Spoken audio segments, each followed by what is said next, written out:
अस्सलाम वालेकुम, this is Abdul समाद शाह। अच्छा, इस वीडियो में मैं आपको बताऊंगा कि रिवर्स कैलकुलेशन कैसे करनी है सोर्सिंग के लिए, जिससे आपके पास वो प्राइस आ जाए जिस पे आपको प्रोडक्ट सोर्स करनी चाहिए।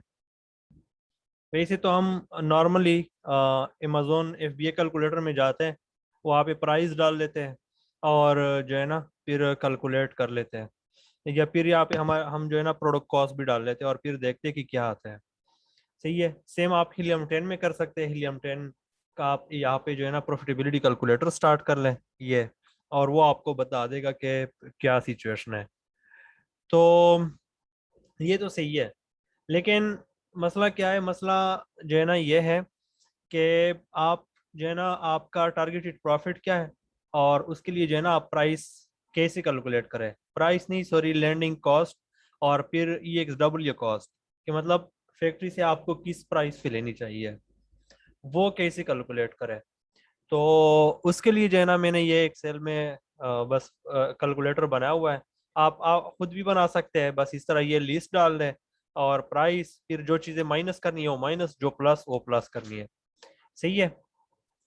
तो यहाँ पे जो है ना मैं आपको बताता हूँ कि फॉर एग्जांपल यहाँ पे मसला क्या है। यहाँ पे हम जो है ना जब सप्लायर के पास जाते हैं, उनके साथ बात करते हैं, तब हमें पता चलता है कि लैंडिंग कॉस्ट हमें इतनी की पड़ रही है, और FF के साथ बात करते हैं तो हमें तब पता चलता है कि वो तो इतना दे रहा है। यहाँ पे बात यह है कि टारगेटेड प्राइस या टारगेटेड कॉस्ट, EXW प्राइस जो है ना, वो क्या होना चाहिए आपका। अगर आपका प्रोडक्ट जो है ना 18.99 का है, तो क्या होना चाहिए आपका। तो इसके लिए जो है ना ये वीडियो बना रहा हूँ। सबसे पहले आप बात करते हैं सेलिंग प्राइस के ऊपर। सेलिंग प्राइस जो है ना, आप वो चूज करेंगे जो कंप्यूटर का लोएस्ट कंसिस्टेंट प्राइस होता है। सही है। आपने एक स्पेसिफिक डिज़ाइन सेलेक्ट किया कि मैंने यही लॉन्च करनी है, या इसमें कुछ आप एडिशन कर रहे हैं, लेकिन मतलब आप एंकरिंग जो है ना, आप एंकरिंग कंप्यूटर जो है वो आपका ये है कि मैंने इसके जैसा डिज़ाइन जो है ना सेल करना है। फिलहाल मैं ये डिज़ाइन सिलेक्शन वगैरह की तरफ नहीं जा रहा, मैं सिर्फ आपको ओवरव्यू दे रहा हूँ कि आपने जो है ना कैसे करनी है कैलकुलेशन। तो यहाँ पे जो है ना आप सबसे नीचे आ जाए, यहाँ पे सबसे नीचे नहीं, बस प्राइस ये ग्राफ के नीचे आ जाए, और यहाँ पे देखे हीलियम 10 का जो है ना प्रॉफिटेबिलिटी कैलकुलेटर है। तो यहाँ पे नॉर्मली जो है ना 30 डेज का होता है, ग्राफ शो हो रहा होता है। यहाँ पे देखे तो 30 डेज में इन्होंने कोई प्राइस चेंज नहीं किया है। आप 90 डेज में देखे तो 90 डेज में भी जो है ना इन्होंने ये चेंज नहीं किया है।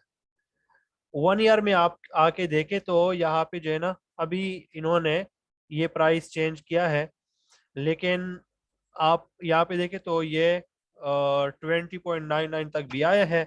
बड़ा क्या कर रहे हो?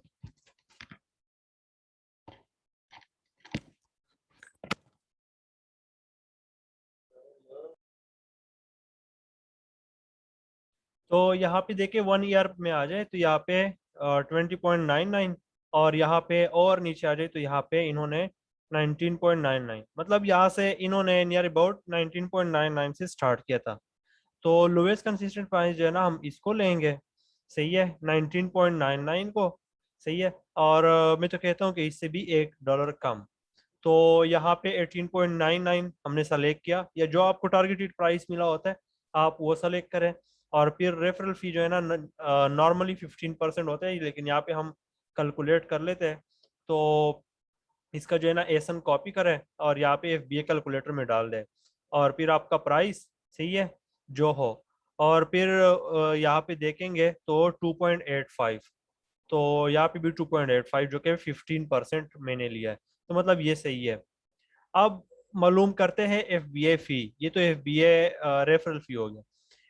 FBA फी कैसे मालूम करेंगे, वो भी आप जो है ना इसी कैलकुलेटर में आ जाए और यहाँ पे देखें 3.64 यहाँ पे लिखे टोटल फुलफिलमेंट फी। सही है। तो ये 3.64 आप कॉपी करें और यहाँ पे जो है ना आप पेस्ट कर दें। तो ये आपका टोटल अमेजोन फी आ गया, जिसमें ये रेफरल फी और FBA फी दोनों शामिल है। तो 6.49, मतलब $6.5 आपका जो है ना FBA फी आ गया, अमेजोन फी, सॉरी। अब देखें आप जो है ना यहाँ पे लैंडिंग कॉस्ट आपको नहीं पता कि कितना होना चाहिए, सही है। और जो है ना आपके पास सिर्फ एफबीएफ ही है और यहाँ पे प्रॉफिट शो हो रहा है, जो कि अभी लैंडिंग कॉस्ट के अलावा है। अब देखिए यहाँ पे टारगेटेड आपका टारगेटेड प्रॉफिट मार्जिन क्या है। For example most of the time लोग क्या करते हैं कि 30% या 35% रखते हैं, या कुछ 40% भी। तो चलो हम जो है ना 30% देखते हैं, हम चाहते हैं कि यहाँ पे लैंडिंग कॉस्ट क्या हो जिसकी वजह से हमारे पास 30% प्रॉफिट आ जाए। तो सिंपल तरीका यह है कि यहाँ पे कॉस्ट ऐड करते जाए जब तक कि आपके पास यहाँ पे 30% ना शो हो रहा हो। तो फॉर एग्जांपल यहाँ पे मैं 4 डाल देता हूँ, तो ये 44% आ रहा है। यहाँ पे मैं चले 5 डाल देता हूँ, तो ये 39%। तो अभी भी मेरे पास गैप है। तो यहाँ पे दोबारा मैं डाल देता हूँ 6, तो ये 34% आ रहा है, जो कि मैं मतलब 35% कंसिडर कर लें। यहाँ पे फिर मैं 6.5, तो 31%। तो चले मुझे पता चल गया कि लैंडिंग कॉस्ट आसपास जो है ना 6.5 हो, तब जाके मेरे जो है ना 30% ग्रॉस प्रॉफिट मार्जिन बनेगा।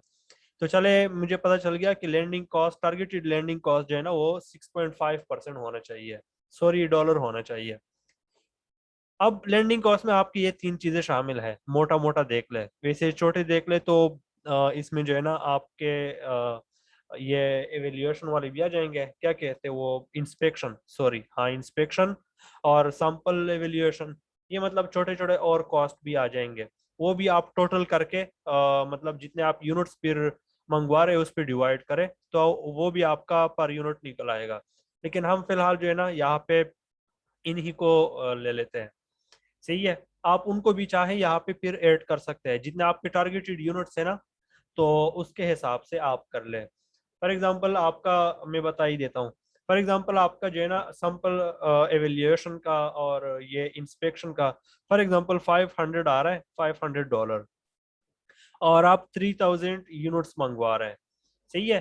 तो आप क्या करें, ये 3000 divide by 500, sorry sorry sorry, ये 500 डिवाइड बाई 3000, तो मतलब आपका 0.16 या $0.17 जो है ना आपका वो भी आ रहा है। तो वो कॉस्ट भी जो है ना आप लैंडिंग कॉस्ट में ऐड करें, सही है। यहाँ पे मैं एज्यूम करता हूँ कि आपने वो ऑलरेडी ऐड किया है या आप इसको उसमें शामिल कर रहे हैं। तो चले यहाँ पे जो है ना अब बैंक चार्जेस, एफएफ कॉस्ट और ये प्रोडक्ट कॉस्ट मालूम करते हैं, मैन्युफैक्चरिंग कॉस्ट जो है। तो यहाँ पे बैंक चार्जेस नॉर्मली जो होते हैं अगर आप वायर ट्रांसफर के थ्रू करते हैं तो 4% आपके ऊपर वो आता है।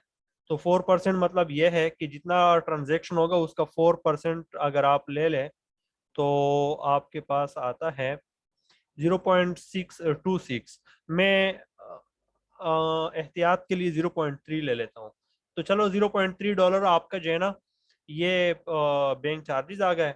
अब चले मैं देखता हूँ कि मेरे पास और कितना बचता है, तो ये 6.5 माइनस 0.3, तो मेरे पास $6.2 बचते हैं। अब मालूम करते हैं एफ कॉस्ट। देखिए एफ कॉस्ट जो है ना आपका डिपेंड करते हैं आपके प्रोडक्ट ये मेजर्स पे, कि आपका जो है ना वेट क्या है और जो है ना उसके डायमेंशंस क्या है, उस पर डिपेंड करता है। अच्छा एफ जो होते हैं ना फ्रेट फॉरवर्डर्स, वो आपसे दो तरीके से जो है ना चार्ज कर सकते हैं। एक ओरिजिनल प्रोडक्ट का जो वेट होता है और एक होता है वॉल्यूमेट्रिक वेट।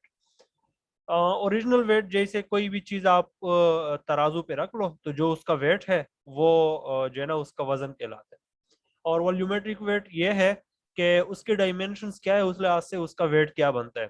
जैसे कुछ चीजें होती है जो मतलब हल्की होती है वजन में लेकिन जगह ज्यादा घेरती है, तो ऐसे प्रोडक्ट्स जो है ना उनके लिए फिर फायदा नहीं करती। फॉर एग्जांपल आप चाइना से 10 kg ऑयल मंगवा रहे हैं, जो ओन होता है ना क्या कहते हैं, रुई, हाँ वो मंगवा रहे हैं, तो वो तो एक कंटेनर में आ जाएगा, सही है। 10 kg आपका एक कंटेनर में आ गया तो वो एक कंटेनर आपके साथ 10 kg के लिए रवाना कर देगा।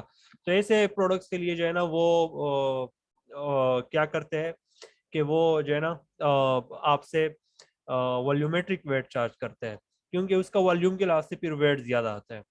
तो वो वॉल्यूमेट्रिक वेट कैसे मालूम करना है, पहले तो हम जो है ना ओरिजिनल वेट देखते हैं। ओरिजिनल वेट आप आ जाए प्रोडक्ट इंफॉर्मेशन पेज पे यहाँ पे, और यहाँ पे देखें तो ये 10.2 ऑनसीज है, और ये आइटम वेट है। इसमें जो है ना फिर पैकेजिंग वेट भी शामिल होता है।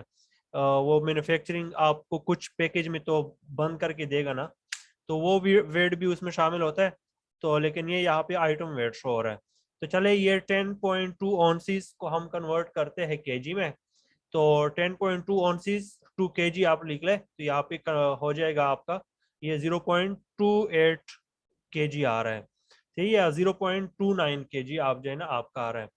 अब हम मालूम करते हैं कि इसका वॉल्यूमेट्रिक वेट क्या है। तो वॉल्यूमेट्रिक वेट के लिए सिंपल सा आप ये करें कि बस गूगल पे सर्च करें वॉल्यूमेट्रिक वेट कैलकुलेटर, आप ये सर्च करें, या इसके साथ अमेजोन भी लिख दें। तो ये सेलर ऐप का जो है ना इनका कैलकुलेटर है, आप इन पे जाए, ठीक है। और यहाँ पे नीचे आ जाए, और यहाँ पे आपका डायमेंशन यूनिट क्या है, जैसे हमारे केस में है यूनिट जो है ना वो इंचीज है ये। तो ये इंचीज, अच्छा आपने इसमें जो है ना डायमेंशन ऐड करने होंगे, ये जो है ना डायमेंशन आपने ऐड करने होंगे, और वो फिर आपको बता देगा। तो ये इंच, और लेंथ आपका आएगा सबसे बड़ा वैल्यू ये, आप यहाँ पे लेंथ, और जो ब्रेड्थ है वो आपका आएगा सेकंड बड़ा वैल्यू ये, और ये इसमें आप ऐड कर दें। और जो आपकी मोटाई होगी सबसे छोटी वैल्यू होगी ये हाइट जिसे वो कहते हैं, तो कैलकुलेट कर लें। और वो वेट भी जो है ना नियर अबाउट 0.28 kg है। तो अगर ये वेट ज्यादा होता है यहाँ पे, फॉर एग्जांपल मैं बता देता हूँ कि यहाँ पे 9 देखता हूँ, फिर देखते हैं। देखे, अब फॉर एग्जांपल इसका ब्रेड ज्यादा होता 9 होता, तो ऑब्वियसली ये तख्ता जो है ना बहुत बड़ा होता, लंबाई में भी और ये ब्रेड में भी। तो इसका जो वेट वॉल्यूमेट्रिक वेट आता वो 0.41 आता, सही है। तो अभी इस केस में हमारे पास जो है ना वॉल्यूमेट्रिक वेट और ओरिजिनल वेट दोनों सेम है। तो चले हम जो है ना 0.28 लेते हैं, बल्कि वो पैकेज वेट भी इसमें शामिल होते हैं, तो एहतियात के लिए हम 0.31 लेते हैं। तो अब क्या करेंगे, कॉस्ट कितना आता है, कॉस्ट आएगा आपका ये जितना है एफ कॉस्ट पर केजी, वो कोटेशन जितना आपको देंगे, या फिर आप किसी फ्रेट फॉरवर्डर से पूछ भी सकते हैं, और जो आपका प्रोडक्ट वेट है, तो ये आपका आता है 0.95 आपका फ्रेट फॉरवर्डिंग कॉस्ट आता है। तो ये 0.95 या एहतियात के लिए आप 1.05 लिख लें, सही है। तो ये आपका आ गया फ्रेट फॉरवर्ड कॉस्ट। अब प्रोडक्ट कॉस्ट आपका क्या आएगा, सिंपली आप इससे इन दोनों को माइनस करें। तो मैं चले कर लेता हूँ माइनस ये, तो 5.15 आपका आ गया। आप क्या करेंगे कि मतलब आपको पता चल गया कि 5.15 अगर मेरा प्रोडक्ट कॉस्ट होगा, और 1.05 अगर मेरा एफ कॉस्ट होगा, बैंक चार्जेस इतने होंगे, और ये FBA फी, तो तब जाके जो है ना इस प्राइस पे मेरा 31% प्रॉफिट बनेगा। लेकिन ये जो है ना ये हाईएस्ट प्राइसेस है, ये 5.15 जो है ना ये हाईएस्ट प्राइसेस है, मतलब इस ये अपर लिमिट है, इससे ऊपर नहीं होना चाहिए। आप कोशिश क्या करेंगे, आप इससे जो है ना नीचे सोर्सिंग करेंगे फिर, सही है। तो चलिए ये रिवर्स कैलकुलेशन मैंने सोचा कि आप लोगों को बता दूं। आप में से बहुत ज़्यादा लोगों को पता होगा, लेकिन जिनको नहीं पता था उनके लिए ये वीडियो मैंने बनाई है। इसमें ये VAT भी है, जो कि UK मार्केट में इसका जो है ना ये सेलिंग प्राइस का 20% होता है नियर अबाउट। तो वो भी आप डालेंगे अगर आप जो है ना ऐसे मार्केट में कर रहे हैं जहाँ पे VAT आपको पड़ रहा है। चले, थैंक यू सो मच, अल्लाह हाफिज़।